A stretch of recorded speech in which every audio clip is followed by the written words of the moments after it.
ब्रह्मदत्त द्विवेदी जी अपनी जान पर खेल करके समाजवादी पार्टी के गुंडों से भिड़े थे स्टेट गेस्ट हाउस में। तब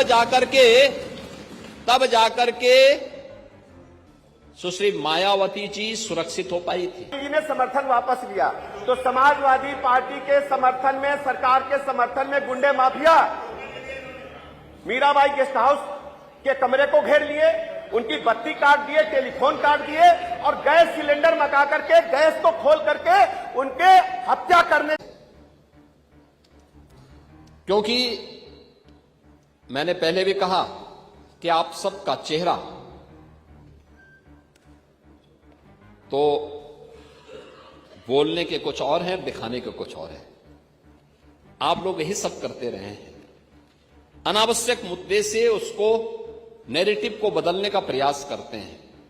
लेकिन प्रदेश ही नहीं, देश आपकी इस हरकत को जानता है, एक एक कारनामों को जानता है। और खासतौर पर जब मैं समाजवादी पार्टी की बात करता हूं, 1995 की घटना भी सबको याद है, जब प्रदेश की पहली दलित मुख्यमंत्री के साथ स्टेट गेस्ट हाउस कांड हुआ था।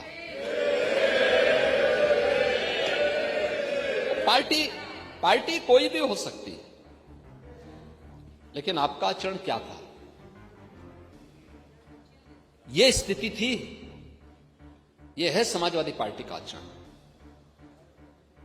समाजवादी पार्टी के नेताओं के वक्तव्यों को अगर आप देखेंगे, आप याद करिए उस समय की बहुजन समाज पार्टी की नेत्री जो बाद में प्रदेश की मुख्यमंत्री बनी, भारतीय जनता पार्टी ने उनको सपोर्ट किया कि हां, एक दलित की बेटी को सम्मान मिलना चाहिए और वह आगे बढ़े।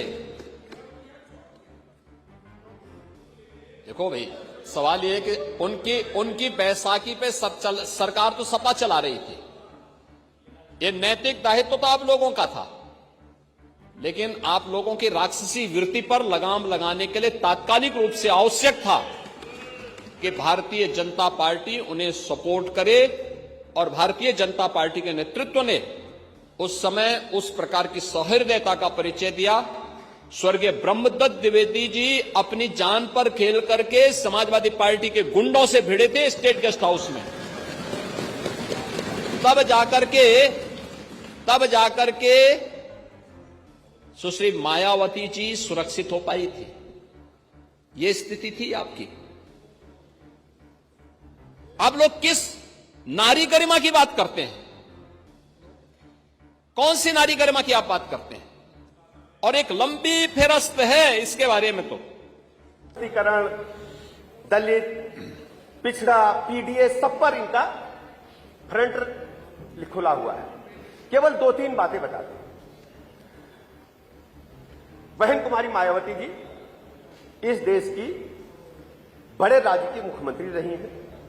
मुख्यमंत्री बनने से पहले सूबे में समाजवादी पार्टी की सरकार थी। और मैं पूरी घटना बता रहा हूं, पुराने लोग समझेंगे और हमारी बात को जितो करेंगे। शिवपाल जी भाई साहब, आप भी समझे, आप भी थे आदि नेता विरोधी दल जी।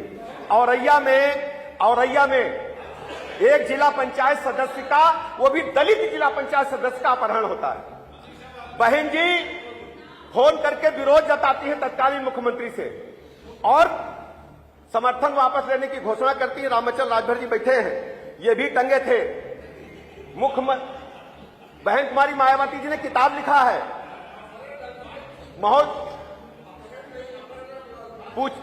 अरे एफआईआर दर्ज हुई थी, कैसी बात करते हैं आप?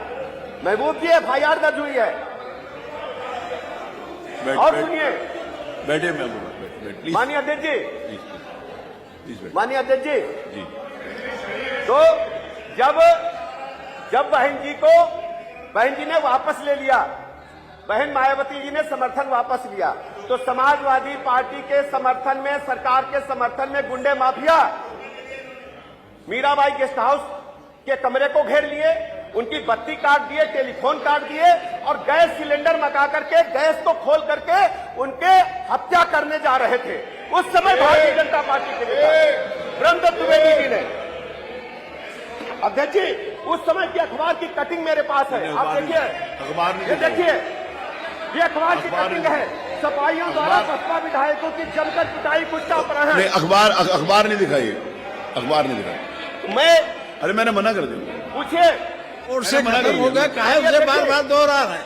सुप्रीम कोर्ट ने ये मामला खत्म कर दिया। चलिए, धन्यवाद, माननीय थैंक यू अध्यक्ष सर, जी। Thank you. अच्छा, रामचंद्र राजभर जी बैठे हैं, रामचंद्र राजभर जी बैठे हैं, इंजी सरोज जी बाहर चले गए। रामचंद्र राजभर जी का शपथ करा करके बयान ले लिए, ये भी चश्मदीद की बात है, ये भी वही खड़े थे। और जिस ढंग से समाजवादी पार्टी के गुंडों ने दलित विधायकों को टांग करके गाड़ियों में भर करके ले गए थे, समाजवादी पार्टी पूरी तरह से गुंडई अराजकता पर उतर करके आई। धन्यवाद, थैंक यू। माननीय अध्यक्ष जी, 2-3 बातें और रह गई। प्लीज प्लीज सर, मानिए, मेरा रिक्वेस्ट है। इन्होंने चर्चा किया, माननीय संग्राम जी की 4-5 बातों का जवाब दे देता हूं। इन्होंने चर्चा किया पूर्व सांसद आदरणीय फूलन देवी जी का, चर्चा किया, संग्राम जी ने इसे जवाब दे रहा हूं। निषादों के सबसे बड़े नेता निषाद राज पार्टी के हमारे संजय निषाद जी ये सच्चाई बताएंगे। स्वर्गीय फूलन देवी जी पूर्व सांसद को डाकू बनाने में इन्हीं समाजवादी पार्टी के लोगों का हाथ था। उनको भेजा बिहार में और इनके आतंक से वो डर करके बिहार में राइफल लेकर की बुद्धि थी, इसमें समाजवादी पार्टी का योगदान था। 102 और 108 की चर्चा करते हैं, 102 और 108 की चर्चा करते हैं। भारत सरकार ने भेजा तो उसमें समाजवादी लिखवा दिए। चलिए, भाई आपके खाते से पैसा आया था, वो भारत सरकार का था। पीडीए की चर्चा करके खत्म करूंगा अध्यक्ष जी, लास्ट बात कह दीजिए। चर्चा करूंगा। ये जरा, अरे आप अपना नंबर जब आए तो बोल लीजिएगा, कम से कम बोलने दे। अध्यक्ष जी, नहीं, वो अध्यक्ष जी, पीडीए की चर्चा करूंगा। लास्ट को बोलने दें, लास्ट अपने नंबर पर बोल लेना आप लोग। बोलिए, आप बोलिए। अध्यक्ष जी, पीडीए की बात बताकर समाप्त करूंगा। पीडीए वाली बात, ये लास्ट बात बार पीडीए की चर्चा करते हैं। डॉक्टर वर्मा बैठिए। इनसे पूछिए वास्तव में दलित और पिछड़ा अल्पसंख्यक की चर्चा करने वाली भारतीय जनता पार्टी और प्रधानमंत्री नरेंद्र मोदी जी हैं, जिन्होंने सबका पक्का मकान देने का काम किया है। और इनकी पीडीए की परिभाषा जानते क्या है? जी, माननीय मुख्यमंत्री जी ने कहा है ये प्राइवेट लिमिटेड अथॉरिटी है, और मैं कहता हूं ये प्राइवेट लिमिटेड अथॉरिटी तो है ही, ये परिक्रमा देत अल्पसंख्यक हैं जो तुष्टीकरण की राजनीति के आसपास घूम रहे हैं। परिक्रमा देत अल्पसंख्यक और कोई काम नहीं है, वोट के खातिर देश को जात के आधार पर, धर्म के आधार पर बांटने का काम करती हैं। अतः माननीय अध्यक्ष जी, मैं सदन से गुजारिश करता हूं, नारी शक्ति बंधन संशोधन अधिनियम को ताकत देने के लिए, जन जन की आवाज देश में पहुंचाने के लिए पूरा प्रदेश एकजुट हो। मैं समाजवादी पार्टी के विपक्षी अपने मित्रों से अपील करता हूं, हाथ जोड़ करके विनती करता हूं कि बहनों के लिए कृपया अपनी आत्मा के आधार पर आप सर्वसम्मत से पास करके देश की सबसे बड़ी पंचायत में भेजने का काम करें। मैं नेता विरोधी दल जी आपको प्रणाम करता हूं और माननीय प्रधानमंत्री जी का सदन के माध्यम से बहुत बहुत अभिनंदन करता हूं। नारी शक्ति को, देश की आधी आबादी को बराबरी का हक देने के लिए जो आजादी के बाद से आवश्यकता थी, नहीं कोई कर पाया था, माननीय प्रधानमंत्री जी का बहुत बहुत अभिनंदन करता हूं।